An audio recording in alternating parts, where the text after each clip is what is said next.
Bonjour, une petite balade en forêt, est-ce que ça vous dit? Oui? Ok, eh bien écoutez, suivez-moi, on y va.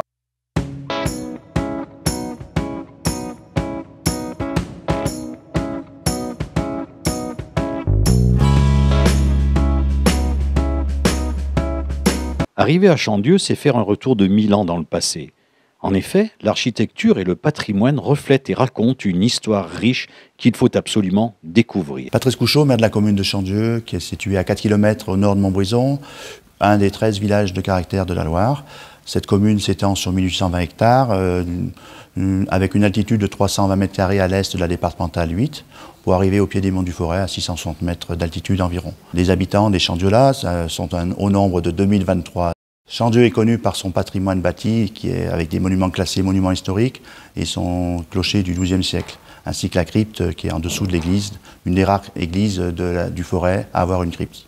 Mais aussi son patrimoine architectural, mais aussi son patrimoine naturel, avec le piton basaltique dit de Pic de la Madone, qui nous offre une vue à 360 degrés sur l'ensemble des terres forésiennes. Et puis aussi, on a des circuits de randonnée où on peut s'adonner à la randonnée pédestre, équestre, on peut faire du VTT. Je vous emmène à présent au marché Art et Terroir, organisé par le CCAS de Chandieu et qui inaugure sa 8e édition. Là, nous sommes au marché Art et Terroir pour la 8e édition. On se retrouve donc chaque premier week-end de novembre. Et cette année, nous avons eu la chance d'avoir beaucoup d'artisans qui ont proposé de venir. Tous les gens doivent fabriquer ce qu'ils font sur le marché, c'est l'artisanat. Et oui, on essaye de mettre en valeur les gens du terroir, Et on a aussi une salle auteur où cette année on en a 15 et ce sont tous des auteurs du Forêt. On a de la charcuterie, des gâteaux, des boissons, des alcools, de la bière, du fromage, des chocolats. Entre autres, on a les chocolats de l'artisan de Chandieu, Franck Valentin. Et on a aussi l'atelier Cousanet qui vient donc de Saïsou-Cousan, qui fait des gâteaux apéritifs. En fabrication, il y a un petit peu de tout, c'est très varié. Là, dans la salle, nous avons donc peinture sur verre, nous avons de la couture, nous avons des bijoux, nous avons des décorations de Noël, de la déco art métal, du métal découpé. Mais bon, et la fréquentation, il y a du monde un petit peu le samedi, mais c'est la grosse fréquentation, c'est le dimanche après-midi. En se baladant dans les salles mises à disposition pour ce marché Art et Terroir, on peut découvrir à peu près tout ce que peut produire l'artisanat local, ou en tout cas proche.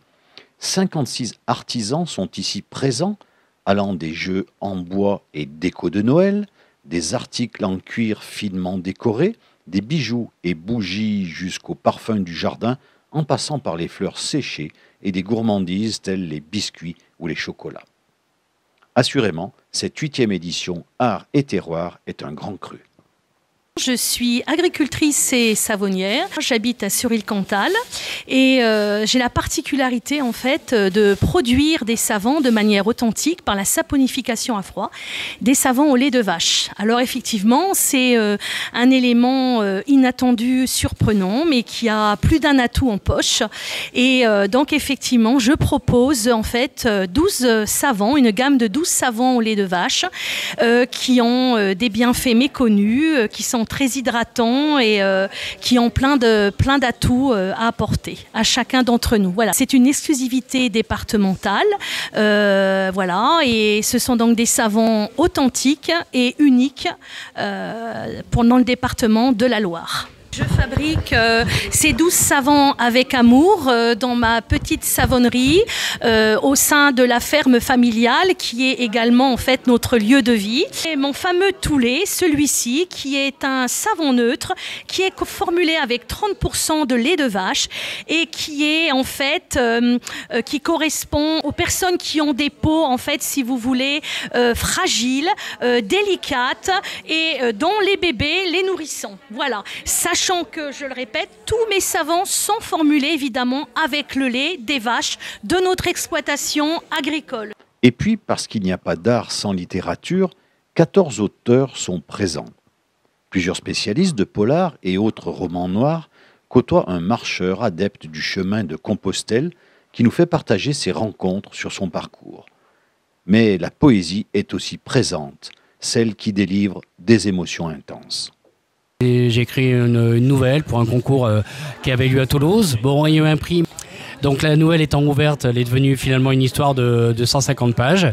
Et ensuite, je l'ai complétée avec d'autres histoires courtes, plus de romans que j'ai écrits par la suite. Là, il s'agit d'un roman d'anticipation, en fait, qui se passe en 2044. En fait, ce sont 9 personnes qui reçoivent un message d'une grande société parisienne spécialisée en informatique quantique et intelligence artificielle et qui leur indique qu'ils décéderont le 22 juin 2044 à 17h, soit 13 jours plus tard.